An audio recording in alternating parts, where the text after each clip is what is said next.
नमस्कार। DD news पर आप देखना शुरू कर चुके हैं समाचारों का बुलेटिन। मैं हूं लाल चंद्र सिंह। देखेंगे देश और दुनिया की तमाम बड़ी खबरें, लेकिन सबसे पहले इस समय की हेडलाइंस। प्रधानमंत्री नरेंद्र मोदी बागेश्वर धाम में 100 बेड की व्यवस्था वाले कैंसर अस्पताल की रखी आधारशिला। प्रधानमंत्री ने सनातन धर्म का मजाक उड़ाने वालों को बताया गुलामी की मानसिकता से ग्रस्त।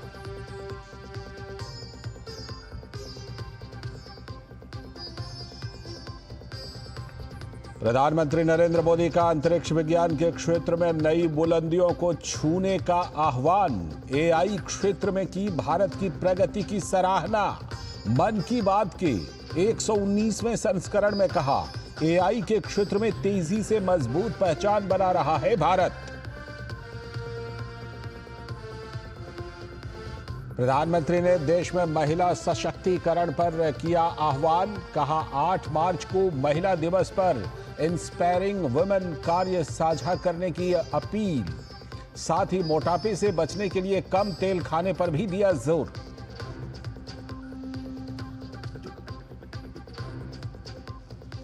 भाजपा विधायक दल की बैठक के बाद मुख्यमंत्री रेखा गुप्ता ने कहा, भाजपा जनता से किए वादों को करेगी पूरा।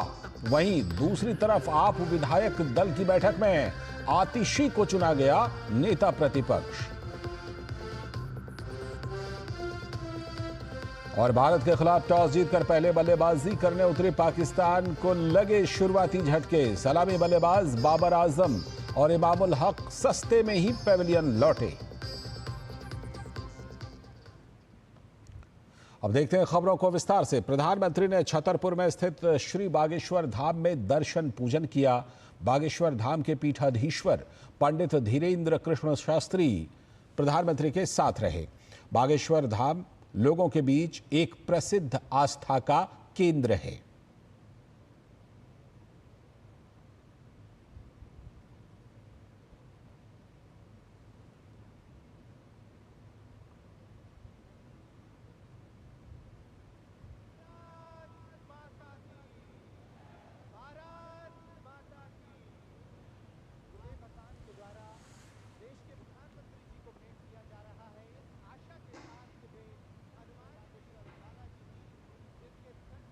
बागेश्वर धाम जन सेवा समिति द्वारा स्थापित किए जा रहे कैंसर अस्पताल का प्रधानमंत्री ने भूमि पूजन किया। Medical science and research institute पहले चरण में 100 बेड वाला बनेगा। प्रधानमंत्री ने जोर देते हुए कहा कि केंद्र सरकार कैंसर से लड़ाई के लिए मिलकर काम कर रही है। इसी क्रम में कैंसर की दवाओं को और अधिक सस्ता किया जाएगा। बागेश्वर धाम में कैंसर मरीजों के लिए इतना बड़ा अस्पताल खुलने जा रहा है, क्योंकि कैंसर अब हर जगह बड़ी परेशानी बन रहा है। इसलिए आज सरकार, समाज, संत सब कैंसर के खिलाफ लड़ाई में मिलकर प्रयास कर रहे हैं। इस साल जो बजट आया है उसमें भी कैंसर से लड़ने के लिए कई सारी घोषणाएं की गई है और मोदी ने तय किया है कि कैंसर की दवाओं को और सस्ता किया जाएगा। अगले 3 साल में देश के हर जिले में कैंसर डे केयर सेंटर खोले जाएंगे। डे केयर सेंटर में जांच भी होगी और आराम करने की सुविधा भी होगी।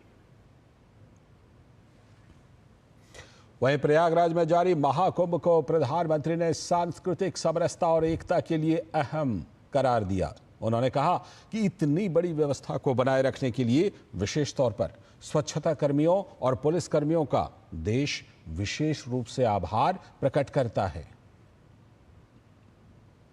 जो भी कुंभ में गया है,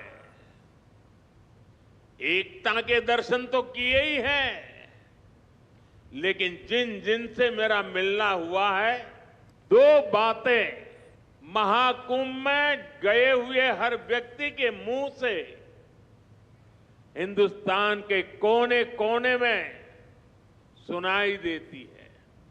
एक, वे जी भर करके स्वच्छता कर्मियों की उनके गुणगान करते हैं। मैं आज उन सभी स्वच्छता के साथियों को आदरपूर्वक नमन करता हूं।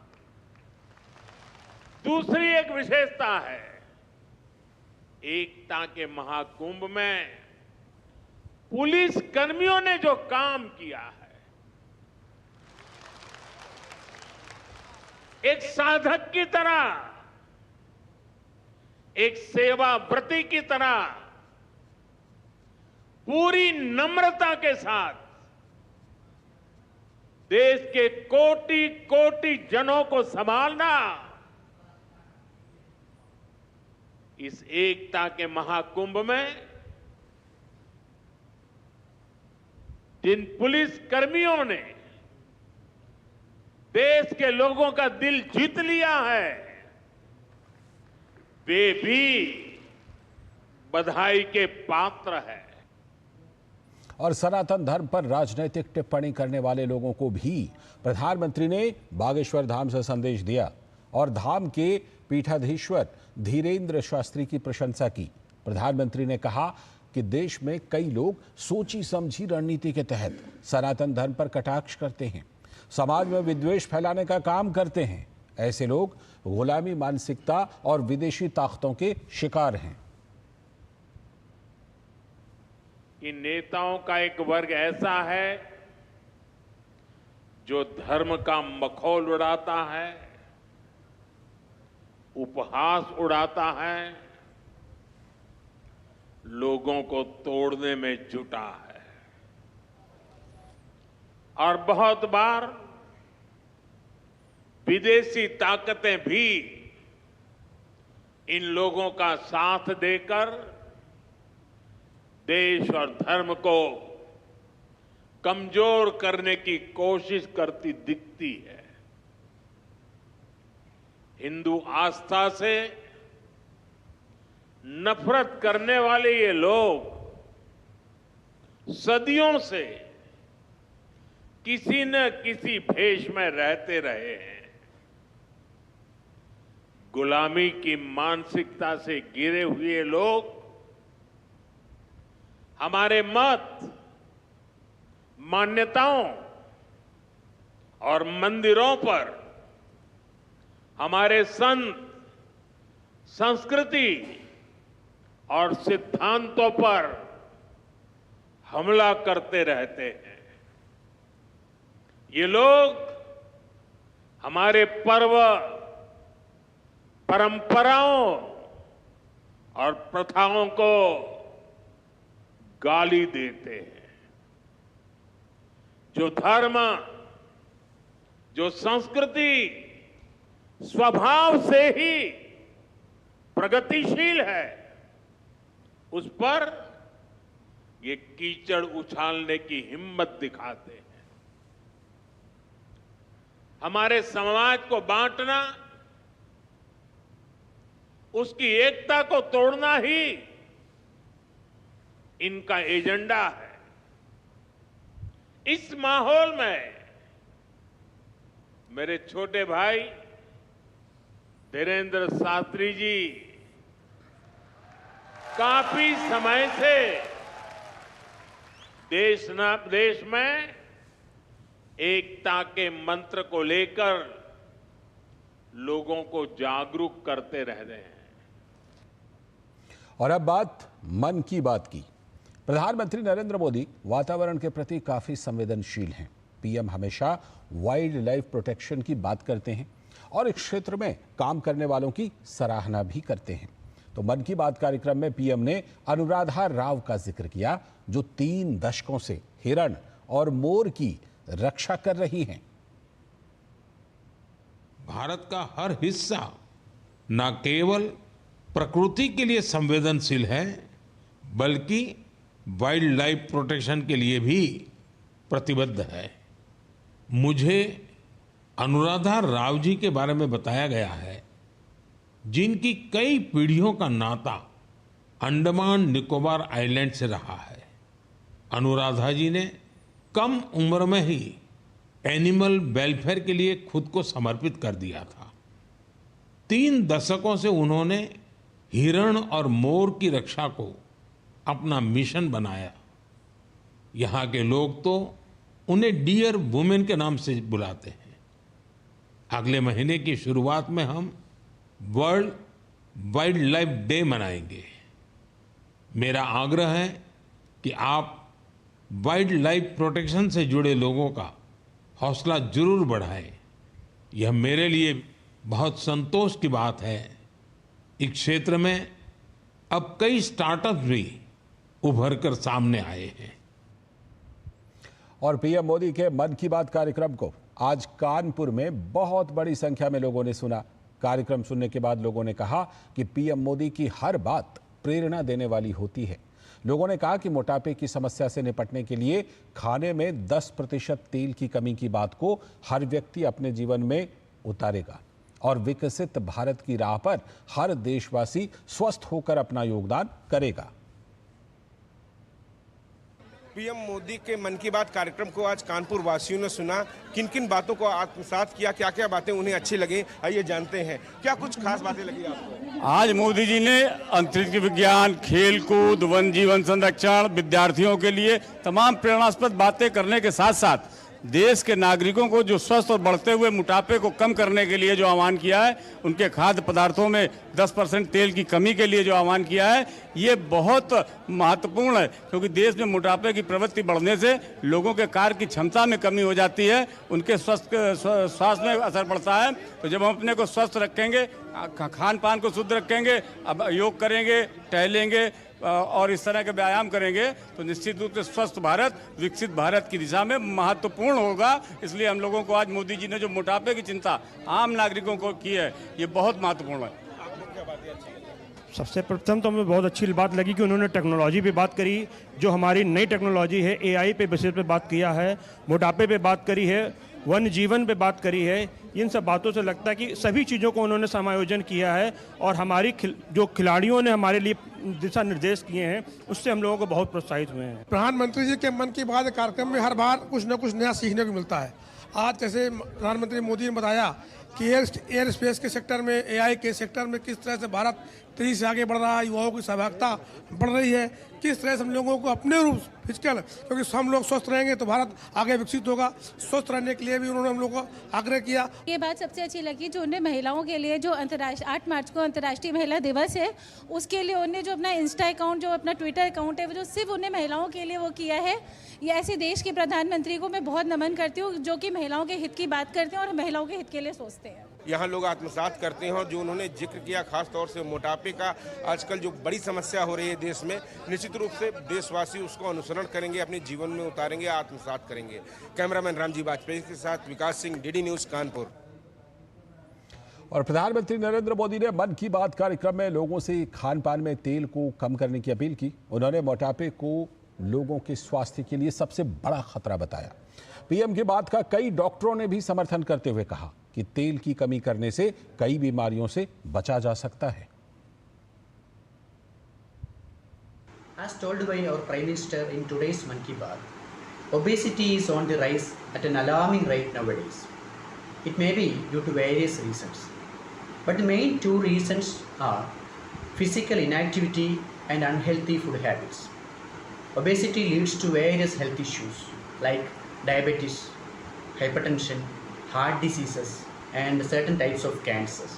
It may also increase the risk of joint diseases and mental issues like depression. Curing the obesity is very difficult. Prevention is better than cure.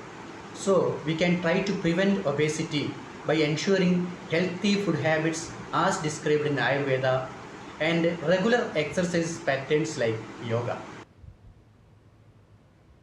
Our Prime Minister has raised the seriousness of obesity, which is a serious issue faced by the modern world. One person intakes more than the required amount of food and never involve or indulge in any kind of physical activities. So, to prevent this, we have to make a small lifestyle change. We have to consume food, but less amount of carbohydrates and sugars, and we have to involve in small physical activities like brisk walking, jogging, jumping, and any type of games. Our Prime Minister has stressed the need for controlling obesity among the people in today's Mann Ki Baat program. I think it is a very apt speech by our Prime Minister, because obesity has become a real problem for the health of our people. There are many reasons: lack of exercise, modern food are all reasons for obesity, and it is haunting people of all sections, right from children to older people. So we should start an awareness right from the schools among our children and to the people as a whole. I think the Indian system of yoga is a very good remedy for the obesity problem. आज देश में मोटापे की समस्या बढ़ रही है। हम भी इस समस्या से जूझ रहे हैं। हमारा खान पान और व्यायाम की कमी के कारण से ये समस्या बढ़ती नजर आ रही है। आज देश के प्रधानमंत्री नरेंद्र मोदी जी ने इस विषय पर बात करते हुए महत्वपूर्ण जन जागृति की है कि मोटापा कम कैसे होना चाहिए, हमारा जीवन स्वास्थ्यमय रहे। मोटापा इस विषय पर सबका ध्यान आकर्षित करते हुए नरेंद्र मोदी जी द्वारा कही गई बात हमारे लिए जरूर प्रेरणादायी साबित होगी। मन की बात में हमारे देश के प्रधानमंत्री नरेंद्र जी मोदी, इन्होंने जो जन जागृति अभियान में मोटापा इस विषय के ऊपर चर्चा ली है, मार्गदर्शन किया है, उसके लिए हम उनके तहे दिल से आभारी हैं। क्योंकि आज हमारे इर्द गिर्द देखा जा रहा है कि बच्चों से लेके बड़ों तक मोटापा एक कॉमन और एक प्राथमिक रुझान है जो हमें पाया जा रहा है। क्योंकि मोटापे के कारण बाकी बीमारियां भी बढ़ती जा रही है। अगर हमें बाकी बीमारियों के साथ साथ में जो बीमारियां जानलेवा है, इन बीमारियों को भी रोकना है, तो हमें सबसे पहले मोटापे के ऊपर रोकथाम करना जरूरी है। Our PM recently emphasized the growing concern of obesity in India. As a dietitian, we are creating an awareness about obesity and thanking our Honorable Prime Minister for raising this awareness. Drink plenty of water and portion control is very important. Meal timing is very important and a proper physical activity should be there. Let's create awareness and make Fit India hit obesity. बिल्कुल स्वस्थ रहने का ये बेजोड़ मंत्र है। फिलहाल वक्त है एक छोटे से ब्रेक का। ब्रेक के बाद लौटेंगे तो देखेंगे कुछ और बड़ी खबरें।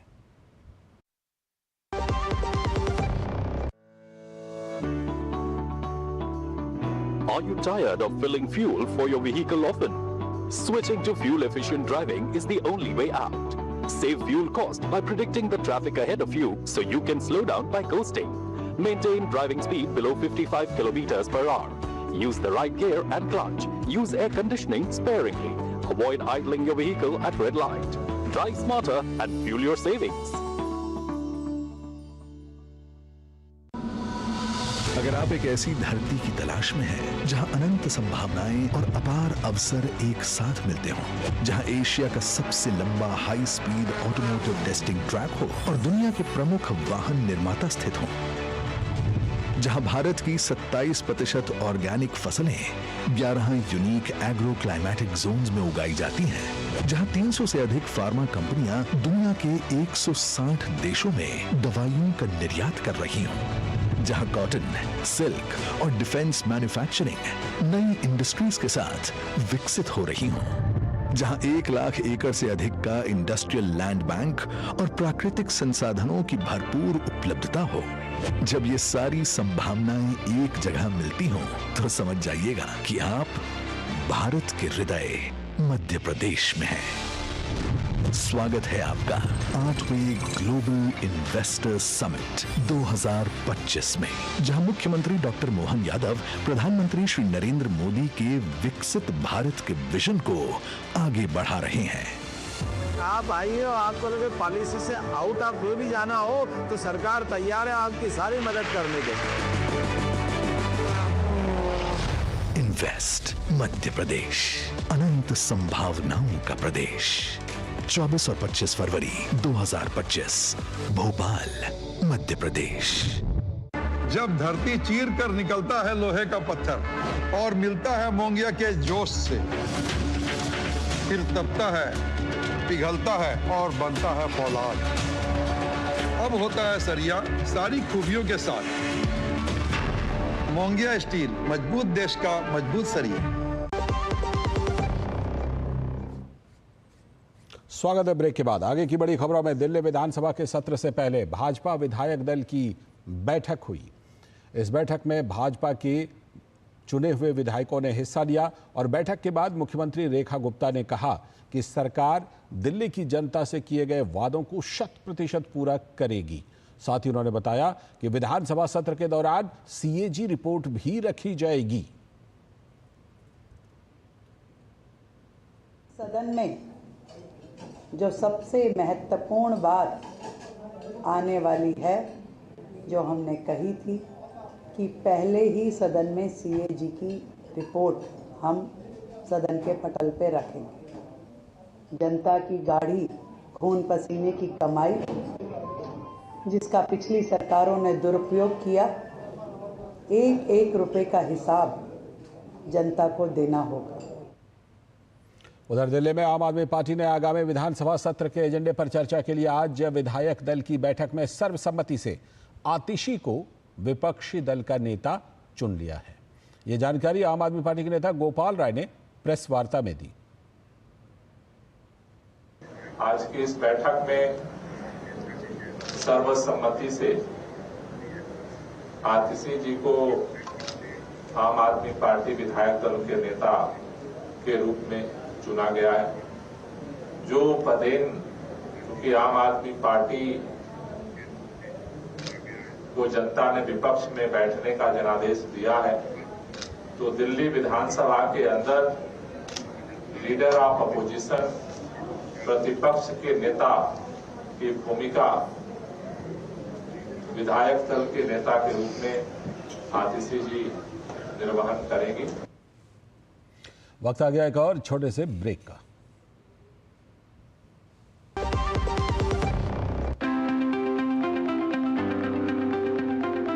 The heart of your kitchen is a LPG gas stove. My ISI and BIS certified LPG stove is the source of heat needed to cook my favorite meals, so I can safely and happily enjoy cooking.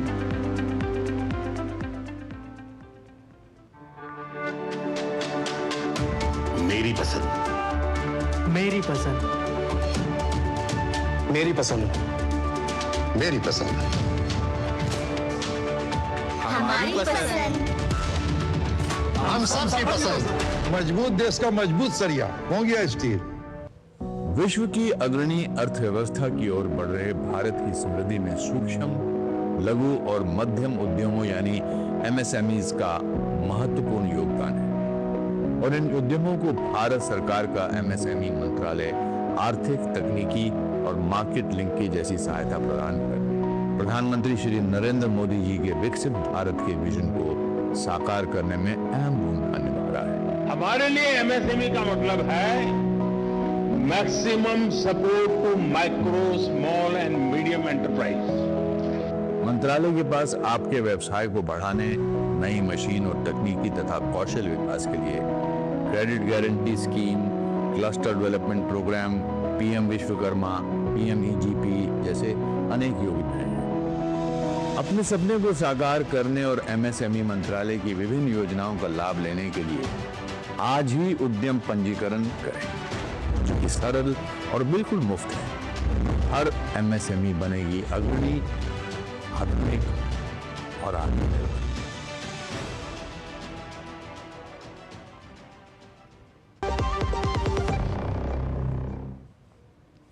स्वागत है break के बाद।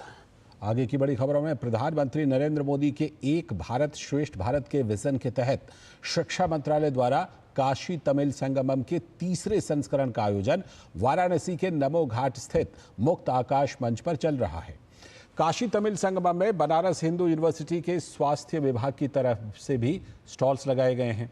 इन stalls में तमिल से आए समूह के लिए उन डॉक्टरों को नियुक्त कर रखा गया है जो तमिल भाषा के जानकार हैं और लोगों को तमिल भाषा में जानकारी उपलब्ध करा रहे हैं।